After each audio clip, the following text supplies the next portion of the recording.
kanyakla nikech jogi te no osomo siasa margi ka kuom the late Raila Amolo Odinga. Watema ahinya kaka jo ODM mondo grubegi obi together. Mabende nitie jikanyo maonge ng'ama noseriembo ODM. An kaka jasiasa riwruok magwa kaka jo oganda Luo to gi Kenya mangima duong' moloyo gimoro amora. To odong' giwinjo kata ka koro wuoyi mabathwa ka wacho ni gin gisedhi wan wadong' adong'a kuma wadong'eno.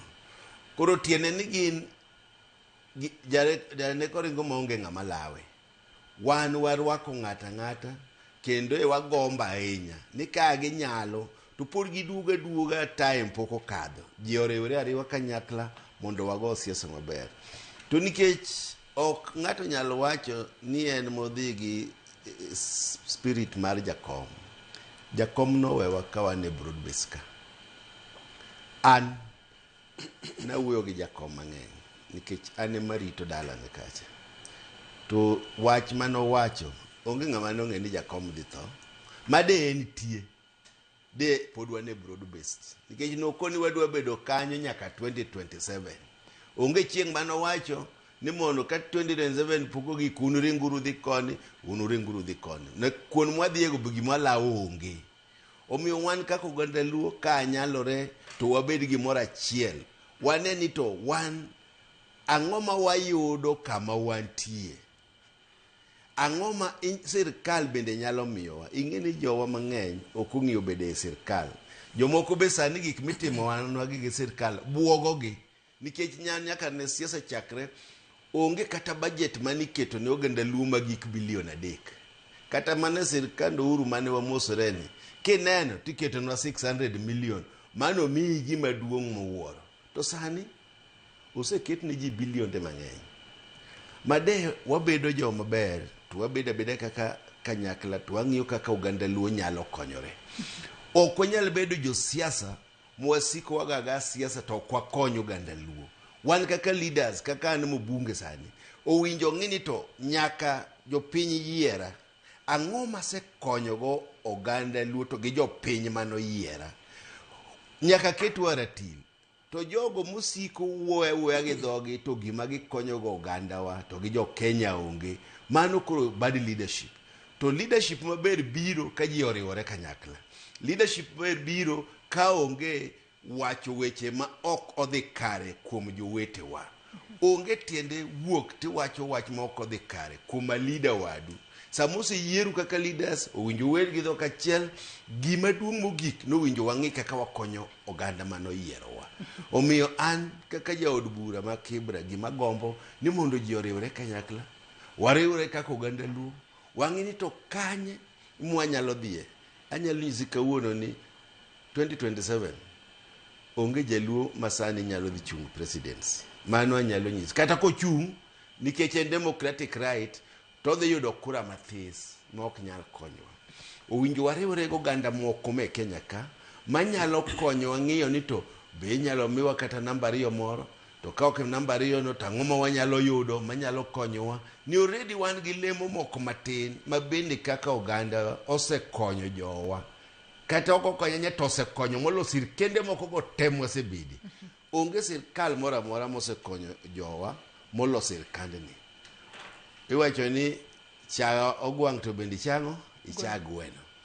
Ikon samoro gweno ba marache momiyo ogwang'o chame. Koro wan kaka oganda Luo nyaka wang'i. An ne jaduong' ogona ka wawuoyo kode. Nokona ni wadhi koni. Koni emi bede.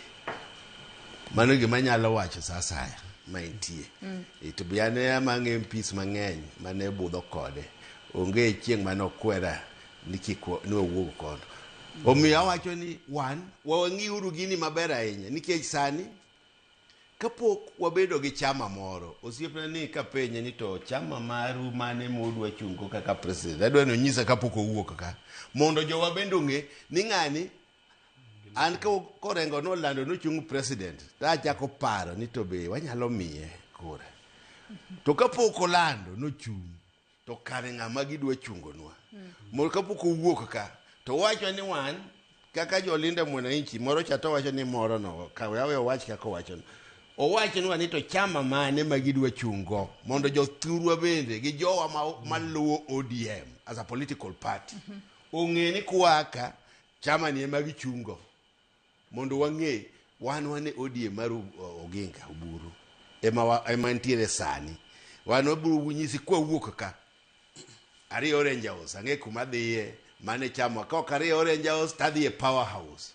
to kwanyal bedo ni wan sani odong dweche moko kende to wadhi e yiero to poko nyiswa ni jomoko poko nyiswa ni to aluwo kanye mwalimu adwa ni riw wachno gi wachni mogik kanno ka thuolo marwa rengo mogik ka tieko kaita mi madangi apa ni wach mogik mokonge ng'enyan ka biro ka to jo Kibira mora Kibira sani wan gi kwe development mwatimo an adwa ni kisa mibi penye tang'o misetimo ne jo Kibira tabiro koni ni ma gima to un jo TV to biro neno ni to gigi be atimo adieri yore minene yawogi sani kidhi to kata weche okigo rangi Kibira wasego nderni 32 mwago e lam kama kendo koro mogik wawacho ni wan kaka joluo nyaka wariwre oganda luo nyaka wuogi dhoka chien ODM as a political party nyaka kel jogi kanyakla mondo kata kwa dhi e mesa